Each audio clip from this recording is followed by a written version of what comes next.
Le voy a dar la palabra a Nicolás Bermejo, que nos va a hablar de... entramos en una parte, si quieren, más técnica. Nos va a hablar de esta nueva versión de C3X, de las novedades que supone aquí, como estamos hablando de colegas de la misma casa, me va a costar muy poquito cortarte. Entonces te voy a pedir que acortemos un poquito, seguramente acortaremos un poquito también la pausa café y a lo mejor las preguntas que puedan surgir las trasladamos a la parte final. Cuando quieras, Nicolás. Muchas gracias, Alberto. Bueno, lo primero de todo, agradecerle su presencia aquí. Sí que me gustaría también agradecer a Alberto la posibilidad de organizar estos foros, porque un poco es el padre de la idea de estos foros Hábitat que se enmarcan dentro de uno de los objetivos básicos de Saint-Gobain, que es ayudar a los profesionales en su trabajo diario mediante el desarrollo de estas herramientas. Sí que quería agradecer también a Pepa Esparza del IBE, a Marina Díaz de Isover, a Pepe de los Santos de Weber y a Roberto de Placo, que son los que realmente han estado impulsando esta jornada y los que han hecho posible la misma. Antes de empezar con la parte técnica, porque voy a arrancar el CEX y vamos a ver los principales cambios que hay en la herramienta, sí que me gustaría presentarles a Marta Húmera, que está aquí arriba, es la responsable de las redes sociales de Saint-Gobain, está retransmitiendo el evento en directo. Hay una cuenta creada, SG Habitat-es, ha creado un hashtag Foro Habitat, en el cual pueden hacernos llegar todas las preguntas que estimen oportunas. Así que les invito a que a través de esta cuenta y este hashtag puedan ir enviando todas las preguntas, porque ella al final nos hará un resumen de todos los comentarios que nos habéis hecho llegar. Bueno, yo mi presentación la he dividido en dos partes. Una primera parte teórica en la que me gustaría transmitirles cuáles son las raíces que han hecho que todos los programas de certificación hayan cambiado y por qué, para que cuando abramos, por ejemplo, la nueva versión del CEX, de CERMA o la plataforma unificada, la plataforma HUL, sepamos interpretar qué es lo que está haciendo y por qué esos cambios tan profundos en el motor de cálculo, y después voy a abrir el CEX directamente para ver los cambios. Incluso también les invito a que me vayan diciendo qué cosas quieren que yo vaya tocando sobre un edificio que voy a abrir y a ver lo que ocurre. Les voy a mostrar también cómo podemos hacer la verificación del código técnico con CEX, a través de un nuevo plugin. Mi compañero Adolfo Somolinos después les comentará cómo podemos definir medidas de mejora de una forma totalmente automatizada. Bueno. Efectivamente, tenemos unas necesidades energéticas derivadas del sector residencial muy elevadas. En Europa, el 40% de la energía que consumimos pues, lo hacemos en el sector de la edificación. Si además nos fijamos dónde consumimos esa energía en los edificios, pues la mitad de la misma pues, la hacemos en calefacción y refrigeración. Parece, por tanto, muy lógico que desde todas las instituciones europeas pues, se haya focalizado en toda la legislación europea, como digo, pues, a minimizar el consumo energético que dé como consecuencia una disminución de la demanda de la Unión Europea. Yo comentaba antes una persona del público el tema del símil de los coches y siempre lo pongo porque a mí me pasó algo curioso con el tema de la eficiencia energética. Este es mi coche. Yo me compré el coche y la casa el mismo año, en el año 2002. Y claro, si comparamos la tecnología que integra mi coche, que costó 18.000 euros, con la que integra mi casa, que me costó 20 o 30 veces más o 40, no lo sé, pues los resultados son asombrosos. Desde el punto de vista de eficiencia energética, yo voy en mi coche y sé lo que consume mi coche. Hoy a todos nos entra en la cabeza que si yo les digo que mi coche consume 5,8 litros a los 100, yo les estoy dando un indicador que todos interiorizamos. Pero ¿cuántos de nosotros sabe lo que consume, por ejemplo, nuestra casa? Es que ni siquiera los usuarios saben que la magnitud del consumo de una vivienda son los kilovatios-hora metro cuadrado año, por ejemplo. Entonces, el coche integra una serie de avances tecnológicos que, efectivamente, como decía la persona del público, pues encima no han ido encareciéndolos durante el tiempo. Todo lo contrario, los precios se han mantenido o incluso han bajado, doblándonos cada vez más los temas tecnológicos que integran el coche. Mi mujer se ha comprado un coche hace poco. Y ya no solo es que te dé los consumos instantáneos, te dice de dónde procede el consumo del vehículo. Yo el otro día lo cogí el coche y abrí las ventanillas y, bueno, el coche empezó a chillar y me dijo que incrementaba 0,7 litros a los 100 el hecho de que la ventanilla estuviera bajada por la resistencia aerodinámica. Yo no sé si ustedes saben cuánto consumen en su casa lo primero y cuánta energía se va, por ejemplo, en el salón que tiene una orientación sur. O en la habitación de arriba que tiene una orientación norte. O si queremos controlar la temperatura. Yo cuando voy con mi mujer en el coche ella puede ponerse a una temperatura y yo a otra. Es decir, que yo creo que efectivamente el avance tecnológico en el sector de la edificación pues no ha experimentado esta aceleración que en otros sectores sí que lo ha hecho. Bueno, mi coche, lo que os decía, consume 5,0 litros a los 100 y hago unos 24.000 kilómetros al año de media. Esta es la media, también me la he sacado de un informe que hizo el Ministerio y es la media que un coche en España recorre. Con eso y con el programita que yo les voy a enseñar hoy, me he sacado también lo que consume mi casa. Y mi casa consume 13.215 kilovatios hora al año. Me he sacado el ejemplo. Entonces, si a mí antes de hacer esto me hubieran preguntado qué consume más, si mi coche o mi casa, yo les hubiera dicho que mi coche, porque yo al coche todas las semanas le echo 70 euros o cada 2 semanas 70 euros de diésel. Si le pregunto a mi padre me dice que el coche también, pero nada más lejos de la realidad. Cuando hice el gráfico, en función de los kilómetros que hago con el coche, mi casa consume lo que les ponía aquí, 1,2 toneladas equivalentes de petróleo, y mi coche lo mismo a partir de cuando hago 21.000 kilómetros. Es decir, mi casa consume lo mismo que mi coche. Tengo un desperdicio energético pues muy alto y que realmente me da la sensación de que no somos conscientes del todo de por dónde estamos desperdiciando la energía. Bueno, toda esta introducción que yo les he hecho me viene o estaba prevista porque efectivamente los cambios que yo les voy a mostrar en las herramientas vienen derivados de este camino que les muestro de la certificación energética. ¿Se recuerdan? La primera norma de eficiencia energética que tuvimos en España fue la norma básica del año 79, que a través de una K sub G nos definía la eficiencia global del edificio. En el año 2006 teníamos el Código Técnico de la Edificación, la primera versión del Código Técnico de la Edificación que regulaba todos estos aspectos. En el año 2007 apareció el Real Decreto de Certificación Energética de los edificios existentes. Entonces, ¿cómo se hizo ese Real Decreto de Certificación? Pues en función de los requisitos del Código Técnico que había en el año 2006. Posteriormente a este Real Decreto apareció la Orden 1635 del 2013, que es el Código Técnico del 2013, que tiene unos cambios importantes sobre el Código Técnico del 2006. ¿Qué es lo que ocurre? Que los programas de certificación estaban basados en los requisitos del Código Técnico del 2006 y hasta ahora no se habían adecuado a los requisitos del Código Técnico del 2013. Es por eso, por lo que desde el pasado 14 de enero, todos estos programas de certificación se han modificado para adecuarnos a los nuevos requisitos del Código Técnico del año 2013. Esas son las razones principales. ¿Qué va a pasar en el futuro? Pues no lo sabemos, pero sí que vemos en el futuro inmediato no lo sabemos, pero sí que sabemos lo que va a pasar en el año 2020, porque hay una directiva, la Directiva 2010/31/UE, que dice, o que nos dice a los técnicos, que todos los edificios que diseñemos a partir de ese año tienen que ser de consumo de energía casi nulo. Eso va a obligar a hacer cambios profundos otra vez en la legislación. Probablemente no en los indicadores, que ya tenemos muy buenos indicadores, emisiones de CO2, consumo, demanda, etcétera, etcétera, etcétera. Pero sí en esos valores, para acercarnos al concepto de edificio de consumo de energía casi nulo. Yo creo que, como ha dicho Begoña, de aquí al año 2018 aproximadamente tenemos que ver algún cambio más en los requisitos del Código Técnico de la Edificación. Y volviendo al tema del avance tecnológico que yo les decía del coche, pues yo me había sacado esta foto. No sé si saben dónde está tomada esta foto, pero está tomada en el año 2005. Y está tomada en Roma en el nombramiento del Papa Benedicto XVI.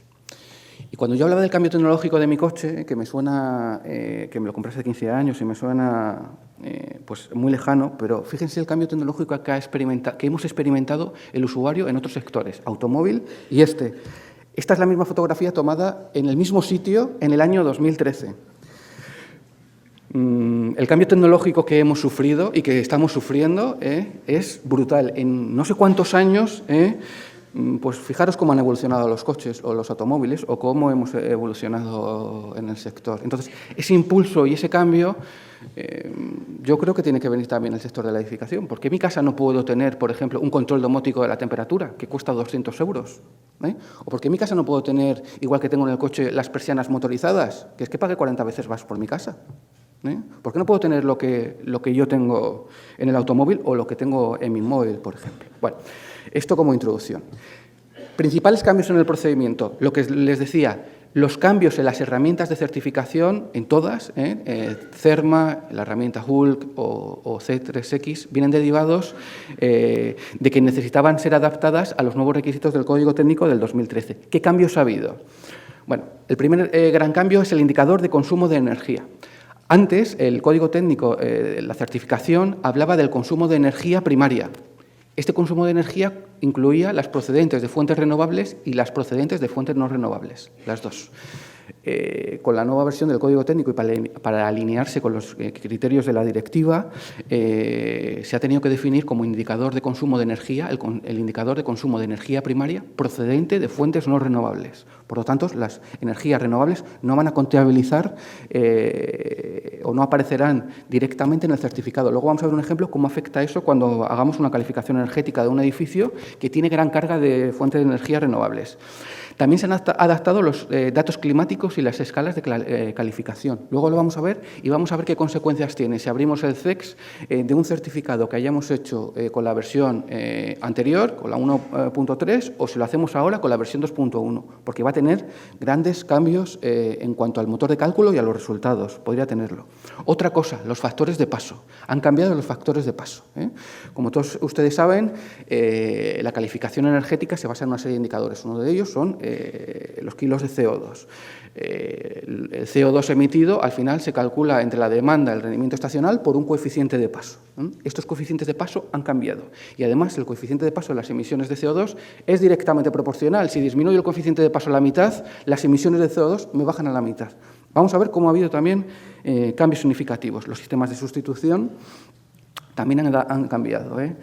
Saben que cuando en un edificio certificamos un edificio y como resultado del cálculo este edificio tiene una demanda, si el edificio no tiene equipos, el sistema asigna unos equipos de forma automática para satisfacer esa demanda. Esos equipos, que son los equipos de sustitución, tienen unos rendimientos. Estos equipos también han cambiado en los programas de certificación. El nivel de ventilación de viviendas también se ha adecuado un poco más a la realidad y aunque la ventilación, ahora el CEX, van a ver cómo nos pide el nivel de ventilación, tiene que estar definida en el HS3, de momento hay una nota del Ministerio en tanto en cuanto se defina esa habilitación. Bueno, pues por defecto el CEX, lo vamos a ver, nos da un valor de 0,63 renovaciones hora para residencial y 0,80 para no residencial.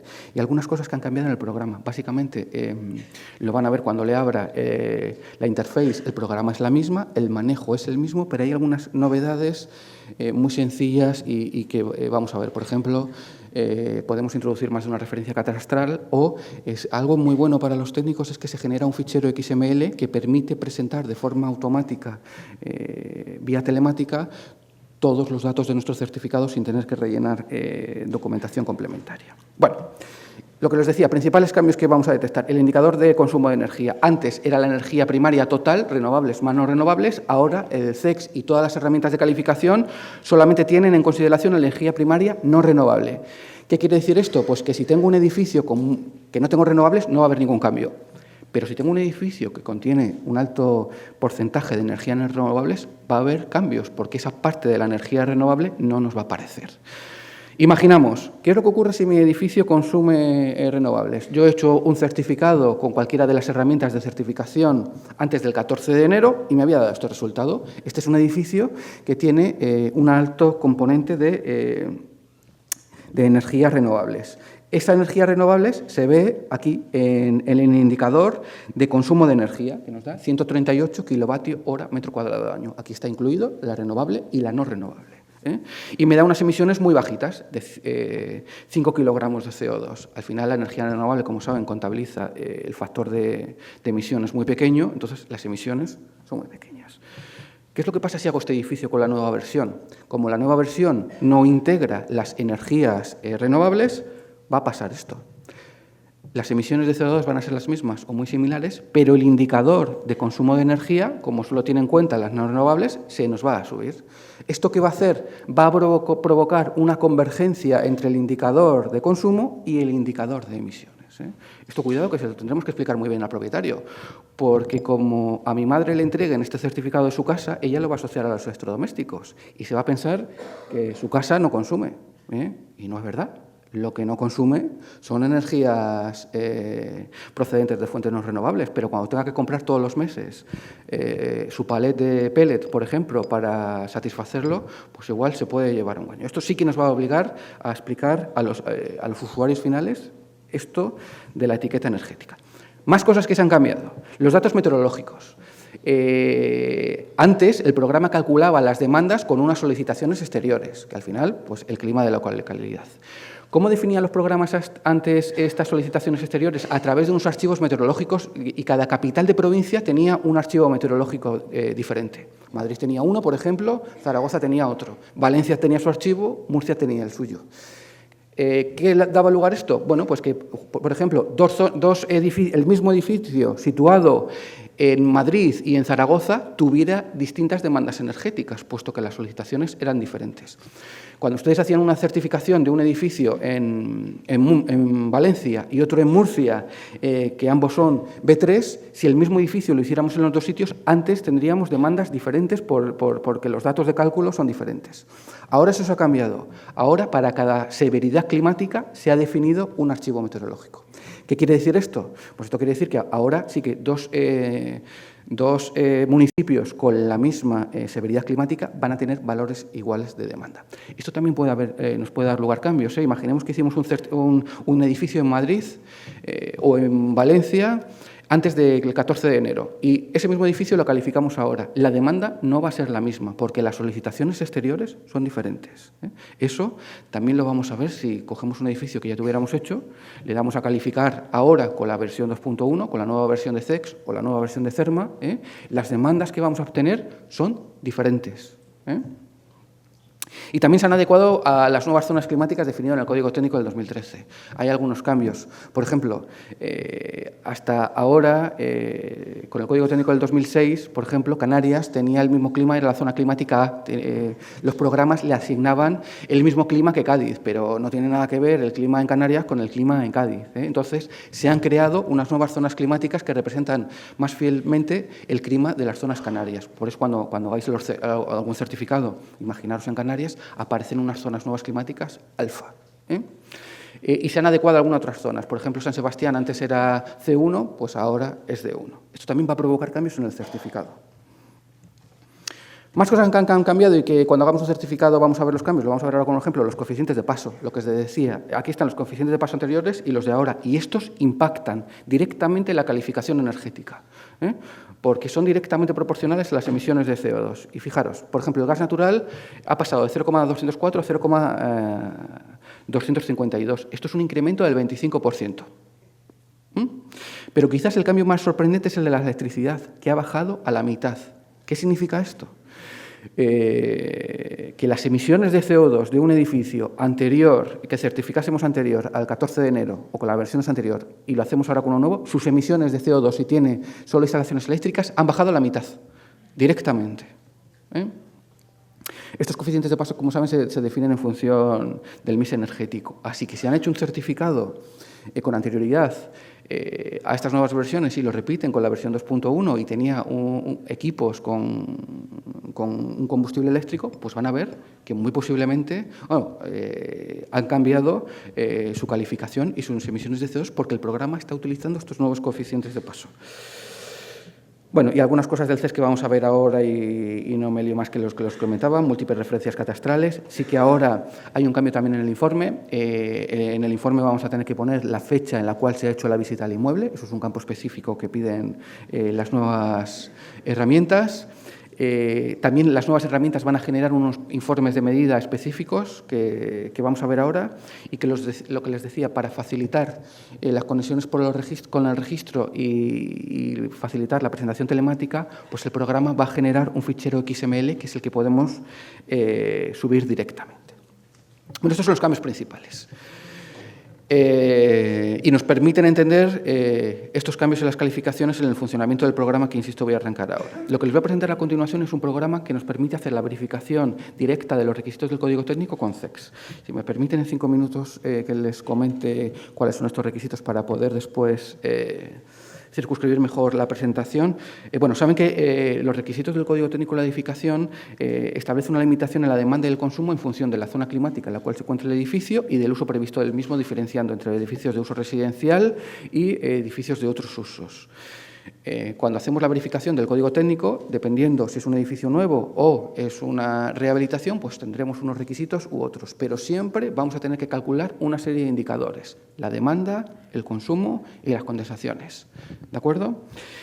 Limitación del consumo, el DBH0. Si es uso residencial privado, en edificios nuevos, ahí tenemos una tabla y estos son los datos de consumo. Un edificio en Valencia tiene que tener un consumo límite de 45 kWh metro cuadrado año. ¿De acuerdo? Con ese factor de superficial. Y de otros usos, esto lo tenemos que calcular, el consumo. Ya vamos viendo un poco el paralelismo con el tema del coche. Ya hablamos de consumo, hasta ahora no hablábamos de consumo. Edificios nuevos, tenemos por un lado el consumo, también tenemos que calcular la demanda. Y para la demanda tenemos estas limitaciones. En el caso de Valencia, 15 kWh metro cuadrado año de demanda. Y aquí no hay factores superficiales ni nada, 15 o menos. Y esto también lo tenemos que calcular. Fíjense cómo todos estos datos los tenemos en CEX o en CERMA o en el certificado energético. Entonces, ¿por qué vamos a tener que separar y por un lado hacer la calificación energética con un programa y por otro la verificación del código técnico con otro programa cuando lo tenemos en ambos conceptos, ¿no? Entonces, lo que nos va a mostrar este complemento que les voy a enseñar es la convergencia entre ambos, certificación energética y código técnico. Y también acuérdense de que tenemos que calcular siempre la limitación de las condensaciones, tanto superficiales como intersticiales. Eso para edificios nuevos. En edificios existentes, ¿qué es lo que ocurre? Pues efectivamente también tenemos requisitos. El Código Técnico nos obliga a cumplir una serie de requisitos para la rehabilitación. Para toda la rehabilitación, independientemente, si recuerdan, en el Código Técnico del 2006 decía que había que cumplir unos requisitos cuando la rehabilitación era más del 25% de la fachada y creo recordar que eran 1.000 metros cuadrados. Ahora no. Ahora hay un cambio de mentalidad. El Código Técnico del 2013 siempre tiene requisitos para rehabilitación, siempre. Cambiemos la fachada completa o cambiemos una ventana. ¿Qué es lo que ocurre? Que el legislador, a través de la orden que regula el tema del Código Técnico, nos dice: si cambiamos una ventana tienes que cumplir unos requisitos, si tocas más del 25% de la envolvente, otros, que es evidente. Cuando es un cambio más del 25% de la envolvente, tenemos que justificarlo con la demanda. La demanda tiene que ser inferior a la del edificio de referencia. Y cuando la rehabilitación es una rehabilitación menor del 25%, es una pequeña rehabilitación, pues simplemente es cumplir la tabla 2.3 de transmitancias. ¿Sí? Bien. Bueno, y ese es el resumen. Lo vamos a ver, pero por lo tanto ahora la arquitectura y la ingeniería adquieren un papel fundamental. Ya no tenemos limitaciones por transmitancias térmicas. Ahora ya no vale con eso que valía antes de coger, ver que los elementos cumplen con unas transmitancias térmicas y que cumplan. No, la demanda energética es función de las transmitancias térmicas de los cerramientos, sí. Pero es que también depende de la orientación del edificio. También depende de los puentes térmicos, también depende de la ventilación. No sé si me va a dar tiempo, pero luego les voy a abrir un ejemplo y les voy a proponer que hagamos cumplir código técnico un edificio existente y me van a ayudar. Van a ver cómo nos va a costar hacerlo cumplir si no tocamos los puentes térmicos, si no tocamos la ventilación, etcétera, etcétera. O sea que esto ahora es fundamental. La arquitectura es fundamental ahora para alcanzar esos valores de demanda. Bueno. Y ya entro directamente en CEX. Si recuerdan, tenemos una serie de herramientas, la herramienta CERMA, la Hulk o C3X o CEX. Yo voy a centrar, todo lo que os he comentado hasta ahora es válido para todas las herramientas porque los cambios son aplicables para todas las herramientas y ahora ya entro en la versión 2.1 de CEX, que es la versión que tenemos que utilizar a partir del 14 de enero. Bien, he abierto el edificio de ejemplo que viene en CEX. Es un edificio que en este caso está en Zaragoza, no lo voy a tocar, es un edificio que se construyó en el año 60, por lo tanto anterior a la norma básica de edificación, está situado en Zaragoza, 4 plantas, con una envolvente térmica de doble hoja, con una cámara y una serie de instalaciones termoeléctricas y gas natural. ¿De acuerdo? Tengo el edificio, lo hemos dibujado, este no es el edificio. Lo siguiente que hacemos como técnicos certificadores es calificar el edificio. Quiero que se fijen, por favor, o que recuerden que la demanda de calefacción de este edificio son 100 kWh metro cuadrado de año y que tiene una calificación energética E. Bueno, lo siguiente que tiene que hacer el técnico certificador, o lo que tenemos que hacer, es definir las medidas de mejora. Para eso no voy a entrar mucho, pero hay un complemento desarrollado por Saint-Gobain, que va a entrar mi compañero Adolfo, que vamos a definir una medida de mejora que vamos a llamar Valencia, o prueba Valencia, o como lo haya escrito. Continuar. El sistema lo que me dice es dónde quiero definir la medida de mejora. Le voy a decir, por ejemplo, muros exteriores. Vamos a decirles que, por ejemplo, vamos a poner un sáter de Weber. Le voy a decir que con una lana de roca. Voy a decirle que, por ejemplo, 12 centímetros y el mortero. No entro aquí porque va a entrar mi compañero, pero ven, el programa en automático nos ha dado los nuevos resultados de calificación energética en tiempo real. Calificación energética mejorado me da el ahorro anual, el valor del inmueble, etcétera, etcétera. Bueno, ya lo tengo integrado en CEX. Le damos a las medidas de mejora, vamos a ver lo que ha pasado. Mis medidas de mejora de Valencia, pues fíjense cómo la demanda de la energía del edificio simplemente con este SATI ha bajado a la mitad. Bien, ahora imprimiríamos el certificado. Como les decía, aquí generamos el informe del proyecto y aquí, esta es una nueva función, genera el XML. Ahora vamos a ver qué pasa con este edificio. ¿Estas medidas de mejora cumplen el código técnico? Pues claro, se podría dar lugar, o podría darse el caso de que definiéramos unas medidas de mejora al propietario, y es lógico y normal que en el momento que definamos las medidas de mejora en la certificación energética no hagamos los cálculos si va a cumplir el código técnico o no. Eso lo haremos después. Bueno, con este complemento nos permite verificar que lo que estamos proponiendo como medidas de mejora cumple el código técnico o no, y dar un poco más de criterio al informe que presentemos. Bueno, arrancamos el complemento, comprobación código técnico, y el complemento lo único que nos va a preguntar es el escenario de partida, si se trata de un edificio nuevo o es un edificio existente, y nos va a dar los escenarios que contempla el propio código técnico. Me va a preguntar si estoy rehabilitando más del 25% de la envolvente, menos del 25% de la envolvente, o si es un cambio de uso. ¿De acuerdo? Como era un edificio de los años 60 y he puesto un SATE, pues vamos a suponer si les parece que estoy renovando más del 25% de la envolvente.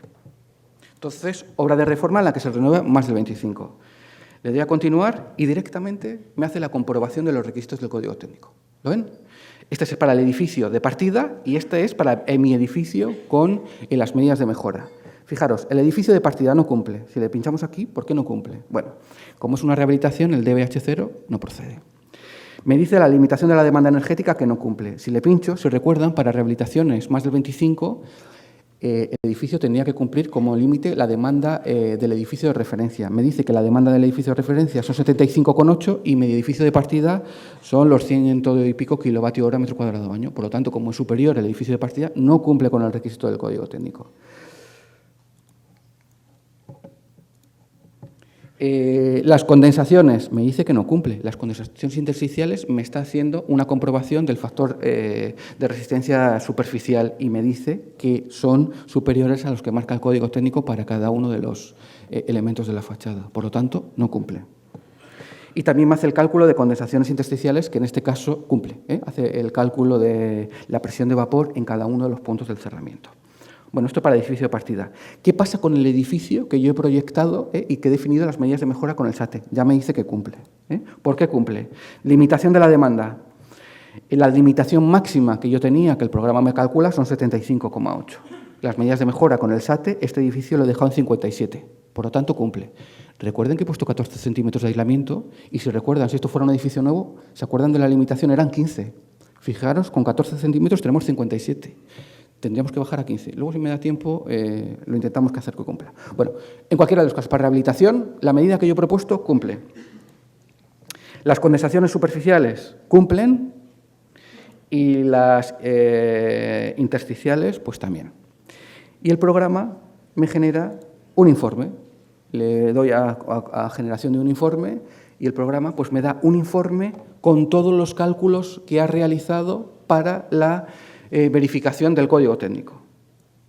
No he tenido que hacer nada. Con todos los datos que he metido en CEX, el programa me ha hecho los cálculos y me va justificando uno por uno todos los requisitos del código técnico, tanto la demanda, las condensaciones superficiales, intersticiales, etcétera, etcétera.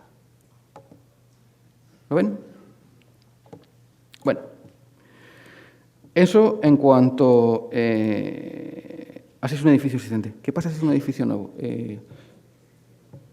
5 minutos más, si les parece. Edificio nuevo. ¿Qué pasa? Imaginemos que fuera un edificio nuevo. Vamos, no cumple, pincho aquí, fíjense, comprobación del H0, ya me lo hace, no cumple. ¿Por qué? Porque tengo una limitación de la demanda de 62 y estoy consumiendo 154. No cumple. ¿Qué debemos de hacer aquí para bajar este consumo? Primero, disminuir la demanda, que eso lo hacemos con aislamiento. El aislamiento en la parte opaca y la parte de la envolvente. Pero también tenemos que actuar sobre los equipos. Teníamos unos equipos muy malos. Si queremos hacer que cumpla la parte del consumo, tendremos que actuar también sobre los equipos. Pero fijaros, la demanda tampoco cumple. Ni la de calefacción ni la de refrigeración. En refrigeración, bueno, aquí me preocupa poco porque es una décima que a ver cómo bajamos. Pero fijaros la refrigeración, con 14 centímetros de aislamiento que he puesto, todavía tendría que bajar a la mitad la demanda. ¿Se trata de poner más aislamiento? Hombre, pues yo como isover les diría que sí, pero como técnico les tengo que decir que no, que ya hemos puesto el aislamiento suficiente y que esta demanda no es porque no hayamos tratado los puentes térmicos, que los hemos tratado con un sistema SATE, o no es porque no hayamos puesto suficiente aislamiento, que hemos puesto 14 centímetros y para este edificio es suficiente. Es porque tenemos que tratar también la parte acristalada. Las ventanas probablemente sean muy malas y tengamos pérdidas. Es porque también tenemos que tratar el tema de la ventilación. Tendríamos que revisar la orientación. Efectivamente, es un edificio existente y las condiciones de contorno son las que son. No podemos tocarlos. Yo solo he tocado la fachada, pero si quiero limitar la demanda, también tendré que tocar la cubierta. Entonces, para hacer cumplir ese edificio, he cerrado el complemento. Termino ya, me salgo del complemento, voy al CES. Vamos a tocar las ventanas también a ver qué pasa y ya termino. Voy a definir una solución completa, la voy a llamar para diferenciarla de la anterior y le voy a decir al complemento que me defina las mejores medidas de mejora de forma automática. Va a hacer un análisis y en función de las condiciones de contorno, la orientación, el programa me va a calcular él solo y me va a proponer medidas de mejora. Continuar, me ha hecho el cálculo, fíjense ya cómo me da una letra C y me ha dicho que las mejores medidas de mejora para este edificio son 12 centímetros en la cubierta de aislamiento, 20 centímetros de SATE. O sea, sí, bueno, para cumplir los requisitos del año 2013 no lo tenía aquí, pero esto en una zona como Madrid es lo que tenemos que poner. En Valencia estamos en una climatología favorable y con 8 centímetros, 10 nos puede valer. Pero en una zona climática D o E no pensemos que podemos poner menos. De hecho, les hemos entregado una regla al inicio que es muy sencillita y nos da más o menos el espesor orientativo de aislamiento que hay que poner en una fachada para cumplir con los requisitos del Código Técnico del 2013. Bueno, entonces el programa nos dice que para este edificio son 20. Le damos a continuar, hemos pasado a una letra C y vamos a ver si cumplo. Fijaros ahora en la completa que yo he llamado, pues fijaros, el ahorro ya en demanda que el programa me propone es un 70% de ahorro en demanda.